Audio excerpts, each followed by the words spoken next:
जगन्नाथ हरे जगन्नाथ हरे नाथ हरे जगन्नाथ हरे जगन्नाथ हरे जगन्नाथ हरे नाथ हरे जगन्नाथ हरे जगन्नाथ हरे जगन्नाथ हरे नाथ हरे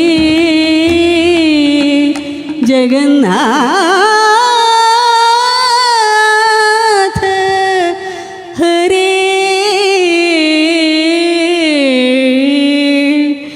जगन्नाथ हरे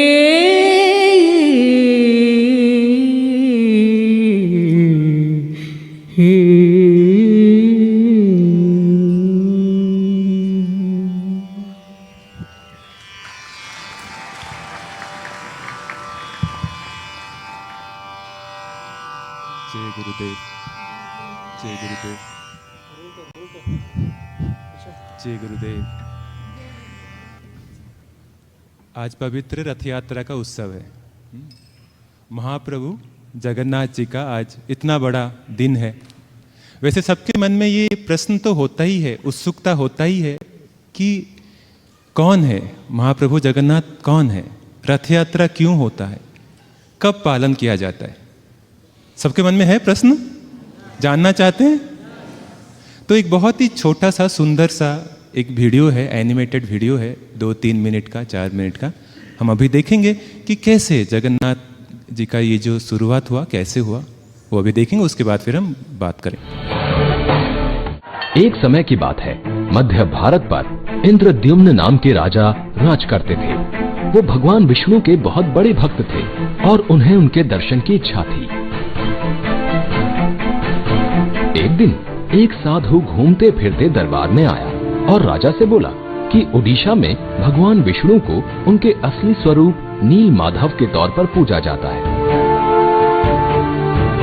राजा ने फौरन मुख्य पुजारी के भाई विद्यापति को हुक्म दिया कि वो उड़ीसा जाकर नील माधव की खोज करे। एक लंबे थकान भरे सफर के बाद विद्यापति उड़ीसा पहुंचे। वहां उन्होंने एक कबीले के सरदार विश्ववासु को गुपचुप नील माधव की पहरेदारी करते पाया। उन्होंने विश्ववासु से विनती की कि वो उन्हें देव पूजा की जगह दिखाएं, मगर कबीले के सरदार ने इनकार कर दिया। तो विद्यापति गांव में ही ठहर गए। कुछ समय बाद उन्हें विश्ववासु की बेटी से प्यार हो गया और उसके बाद उन्होंने उससे शादी कर ली। शादी के कुछ ही दिन बाद विद्यापति ने अपनी पत्नी को नील माधव की एक झलक दिखाने के लिए अपने पिता को मनाने को कहा। अपनी बेटी की जिद देखकर आखिरकार विश्ववासु मान गए, मगर एक शर्त पर कि विद्यापति को आंखों पर पट्टी बांधकर ले जाया जाएगा। मगर विद्यापति कबीले के सरदार की आंखों में धूल झोंकने में कामयाब रहे। वो रास्ते में सरसों के दाने गिराते गए ताकि राजा के साथ आने पर वो भटके नहीं। गुप्त गुफा में पहुंचकर आंखों से पट्टी हटने के बाद जब विद्यापति ने नील माधव की दिव्य छवि देखी तो वो देखते ही रह गए। उन्होंने जल्दी से लौटकर राजा को सारी बात बताई। राजा फौरन अपने प्यारे भगवान के दर्शन पाने के लिए निकल पड़े। लेकिन जब राजा विद्यापति के साथ गुफा में पहुंचे तो उन्हें वहां कुछ नहीं दिखा। नील माधव अंतर्ध्यान हो चुके थे। राजा का दिल टूट गया। राजा उदास हो गए, मगर तभी उन्हें जैसे देवलोक से संदेश मिला कि वो पुरी जाएं, लकड़ी के उस तने को किनारे लाएं जो लहरों पर तैर रहा होगा। राजा ने संदेश का पालन किया और उन्हें पुरी के तट पर सच में पेड़ का तना तैरता दिखा। खुशी से झूमते हुए वो उसे महल में ले आए, लेकिन उस ठोस लकड़ी में से कोई भी कुछ तराश नहीं पाया। और क्योंकि किसी ने भगवान विष्णु को नहीं देखा था, इसलिए कोई उनकी छवि तराश नहीं सकता था।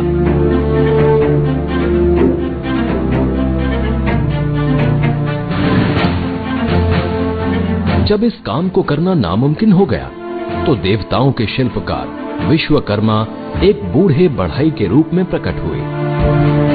उन्होंने राजा को भरोसा दिलाया कि वो मूर्ति को बना सकते हैं, लेकिन शर्त ये है कि 21 दिन तक कोई उनके काम में बाधा न डाले। राजा ने फौरन शर्त मान ली।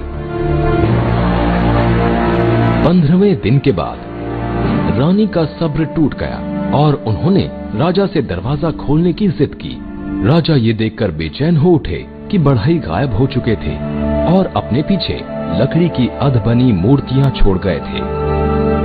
माना जाता है कि लकड़ी की उन प्रतीक मूर्तियों जैसी ही मूर्तियां पुरी के मशहूर जगन्नाथ मंदिर में स्थापित हैं।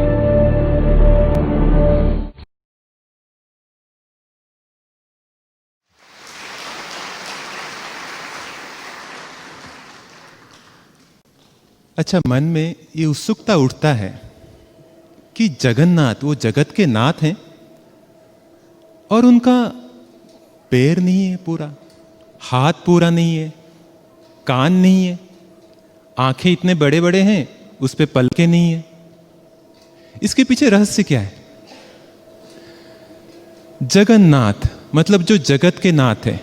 ये जो जगत है ना, ये जो दृश्यमान जगत है, ये दृश्यमान जगत को जो चलाता है, जो इसका नाथ है, वो एक अदृश्य सत्ता है जो दिखता नहीं है। ये समझने में तो बड़ा अटपटा सा लगता है कि अदृश्यमान शक्ति कैसे दृश्यमान जगत को चलाता है। बट अगर आप देखोगे, एक उदाहरण में देता हूं, हमारा जो ये शरीर है, ये शरीर दिखता है, ये दृश्यमान है, बट इसको जो चलाता है, मन, बुद्धि, अहंकार, चेतना, ये दिखता नहीं है, ये अदृश्य है। ऐसे ही ये जो पूरा सृष्टि है अदृश्य शक्ति से चलता है, और उस अदृश्य शक्ति को ये चलाने के लिए या हर जगह पे, क्योंकि वो हर जगह व्याप्त है, उसको पैर की कोई दरकार ही नहीं है, उस बिना हाथ के सबको चलाता है। और उनकी जो आंखें हैं बहुत बड़ी बड़ी है, कभी बंद ही नहीं होता, वो हमेशा सजग रहते हैं, वो सब कुछ देखते हैं। इसके पीछे जो तत्व ज्ञान जो है ना, ये है। और ये जो रथ यात्रा होता है, ये रथ यात्रा भी बहुत सुंदर है। ये कब होता है? जैसे आज मैं बैठा था किचन में, कोई मुझे पूछ रहा था क्या जगन्नाथ जी का बर्थडे है क्या, रथ यात्रा? रथ यात्रा आषाढ़ मास में जो द्वितीय शुक्ल पक्ष होता है, शुक्ल पक्ष द्वितीय के दिन होता है। इस दिन में जगन्नाथ महाप्रभु अपने बड़े भाई बलभद्र और बहन, छोटी बहन सुभद्रा के साथ अपने मासी के घर जाते हैं, गुंडीचा के पास जाते हैं। उससे पहले आषाढ़ महीने में ना बहुत गर्मी होता है, और गर्मी में मंदिर में प्रभु को इतना गर्मी लगता है तो वो बाहर आते हैं, बोलते हैं गर्मी में मैं रह नहीं सकता, मुझे बाहर घूमना है। और वो बाहर आते हैं, और क्योंकि इतना गर्मी लगता है वो स्नान करते हैं। तो स्नान मंडप पे 108 कलश जल उनके ऊपर अर्पित किया जाता है।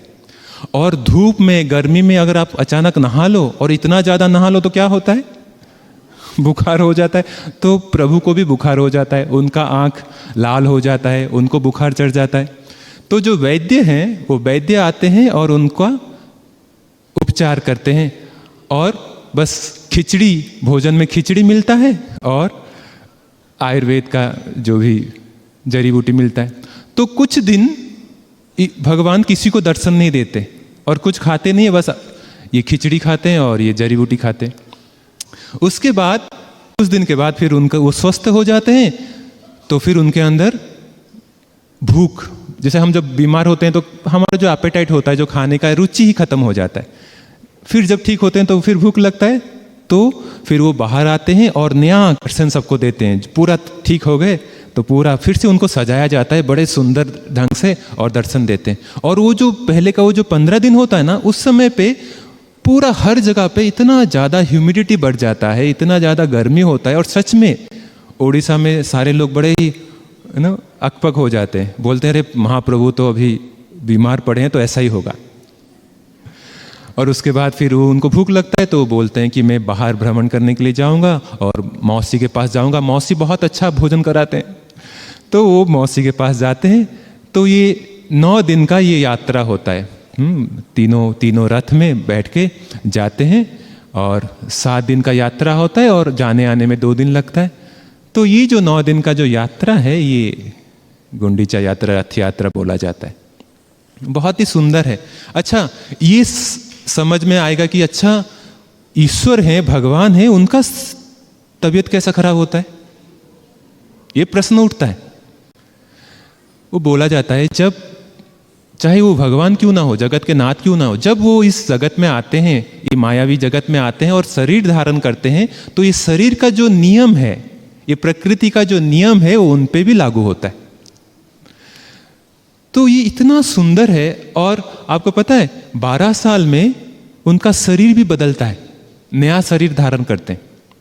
12 साल में जब अधिक मास मल मास में आता है तब उनका शरीर बदलता है, और जो पुराना शरीर है वो उसके पीछे समाधि है, उस समाधि में उनको वहाँ पे रखा जाता है और नया शरीर लिया जाता है, उनको उदाहरण करते हैं। और जो नया शरीर है उसका कौन से पेड़ में होगा, नीम का पेड़ होना चाहिए, और वो पेड़ में शंख और चक्र दोनों पहले से ही उसके ऊपर उसका मार्क होना चाहिए।